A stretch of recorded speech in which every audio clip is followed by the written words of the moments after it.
So, innovation stories. So what I was asked to do is to think particularly about what stories mean in the innovation process, your innovation process. And I think this is really interesting because this is something quite different from from what a lot of people do, because you are trying to create new things, new experiences, new stories and new ways of, and storytelling is a really crucial part of it.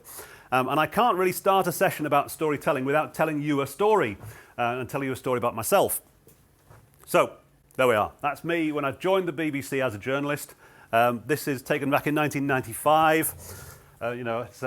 Yeah, I know, where's all the hair gone? But that was me in 95. Now, I joined the BBC. The traditional route into journalism back then was through local papers. So most people who became journalists went through local papers, local radio, and into the BBC. I joined as a graduate researcher, so I'd gone in straight in as a graduate, hadn't done that well, and I thought I was very clever. You can probably tell from the look on my face, I thought I was really the bee's knees, very clever. Now, there came a morning early on in my first month in the job where there had been a plane crash in, I think, Australia. Somebody had died and their mother lived in Manchester. So the news editor of the day said, Steve, can you go and knock on the door and see if they'll do an interview? It's called, in the trade, it's called a death knock. So someone's family member has died in newsworthy circumstances. Will you go and ask them to do an interview? And I just froze. And I'd never been asked to do it before. I'd never done it before because I hadn't done the apprenticeship through local newspapers where this is what you do. And I just kind of panicked and said, I don't know how to do that. So they had to get someone else to go and do it. And I felt really stupid. And that's the point when I realized, oh, actually, I'm in a very difficult job here. This is not easy. I'm not going to be writing think pieces for Newsnight. I'm doing local newspaper journalism. Anyway, I kind of had to do it and got the hang of it. And then about 3 years after this photograph was taken, I was assigned to a story that then lasted 5 years, which was the trial and public inquiry into what Harold Shipman did. And now Harold Shipman, those of you who don't know, was a GP, a doctor in Manchester who killed his patients. And he killed about 270 people over a career lasting about 30 years. So you imagine there's 270 families who lost somebody in newsworthy circumstances. That is a lot of death knocks. And so I did a lot of knocking on doors and saying, I'm really sorry to interrupt, I'm really sorry to intrude, I'm from the BBC. So I did a lot of it, and by the end of it I got very good at it, to the point where I think if people were going to do an interview, they'd do it for me. And if they weren't going to do it for me, they wouldn't do it for anyone. And it wasn't about money. We'd never ever paid anyone. What it was about was realizing that actually, when people are in very difficult circumstances, one of the ways they make sense of it is talking to strangers about it. Not everyone, but a lot of people. To talk to a sympathetic stranger, and through me to a million others, was a way people could make sense of it. So what I'd say to people on the doorstep, after apologising for intruding, I would say to them, this is your chance to give your side of the story. And that might be enough for them to say yes. And often it was, and we'd get the interview. So I went and realised that you could do something that was very difficult, emotionally very difficult, provided that you felt you were doing some good as well, that you were actually helping in some way. Now, that's a little journey story. What I want to now ask you to do is turn to the person sitting next to you and answer this question. What does this story tell us about Steve? Okay, just turn to the person next to you and see if you can come up with 3 things, 3 qualities about me that you read from that story. And they can be anything you like. They can be polite or impolite, up to you. What does that story tell you about me? So, what did you come up with? What was the quality you came up with here? Sympathetic. Sympathetic, okay. Thorough. Thorough, okay, sympathetic and thorough. Persuasive. Persuasive. Empathetic. Empathetic. Emotionally intelligent. Emotionally intelligent, like this. Confidence in your job ability. Yeah, okay, confident, yes.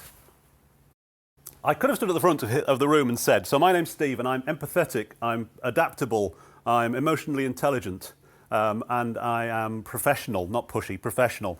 I could have stood at the front of the room and listed all my qualities to you, and after about 10 seconds you'd be going, yeah. You'd sound like somebody off The Apprentice. You know, it'd sound like, I'm Steve, I'm the brand. You sound like an idiot, right? And nobody likes it because it sounds really show-offy. And that's not the way we work. It might be the way some Americans work, but it's not the way we work. We don't do that. But stories do it for you. So stories do the heavy lifting. You've all drawn those assumptions about me from a story. So it's a really important part of when you think about yourself in a job interview or networking or the personal brand that you present to the people around you at work. Stories are a really important part of it. What story? What do you want people to think of about you? And how do you let that come out through the stories you tell? So it's a really important part. The stories actually do the heavy lifting for us. And there's lots of reasons for it. And story is pretty much what we spend most of our time doing, telling or listening to, even when we're meant to be working. Stories really matter. Now, why do stories matter? And the answer, I think, is that everyone responds to stories because we think and learn and feel with stories. And I think this applies to almost everyone I've ever met. Give you an example. What are the three, to my mind, the three greatest stories of the summer? The ones that got everyone watching and everyone excited. And the three greatest stories of this summer were this one. Who watched the royal wedding? 2 billion people around the UK. Oh, come on, the rest of you. 2 billion people around the world watched the royal wedding because the royal wedding essentially is a boy meets girl story. And we are actually, I think, evolutionary, biologically wired to pay attention to boy meets girl stories because if our mums hadn't met our dads, none of us would be here. So this is the story that makes the world go round for a very good reason. And this is an example of boy meets girl. This is also an example of boy meets girl. The Love Island story, which ITV2's biggest ever audience this summer, 3.5 million people, which is big for a digital channel. And Love Island is also a kind of boy meets girl story, but with a twist. And the twist in Love Island is what we really watch for is not boy meets girl. What we really watch for is truth and fake. So, Megan Barton with the fake lips and the fake Botoxed face and the fake everything else, we were fascinated by her and her ilk because they kept on manipulating people and trying to work out, trying to split people up, and all this kind of thing is what Love Island really is driven by, is the question of who is real and who is fake. That is a vital question if you live in a society of lots and lots of people, because you can only exist in a group of people as human beings or chimpanzees or whatever. You can only exist in social groups if you trust people. So Love Island is actually about trust and fakery and perception and masks and image and reality. And finally, the other great story of the summer was, of course, the World Cup from an England fan's point of view, but in particular the story of Gareth Southgate. And here we see him consoling the Colombian who missed the penalty, and this is the man who put England out of the Euros in '96 when he missed a penalty. So this is the hero's journey story, writ large, the journey of Gareth Southgate from disaster to triumph. This is a story that we love again and again and again. And those three stories are the best stories of the summer. And if you watch those stories and don't feel at all emotionally moved, you are a hard-hearted person of stone. What's interesting about them, particularly the Gareth Southgate story, is it follows a kind of story arc. And I've talked to other groups in the past about story arcs. I won't go into arcs in a lot of detail, but essentially they are an expression of a story where, over time, things happen that are good and bad. Right? And it's really important. Story arcs are really important when you're thinking about how to structure a story.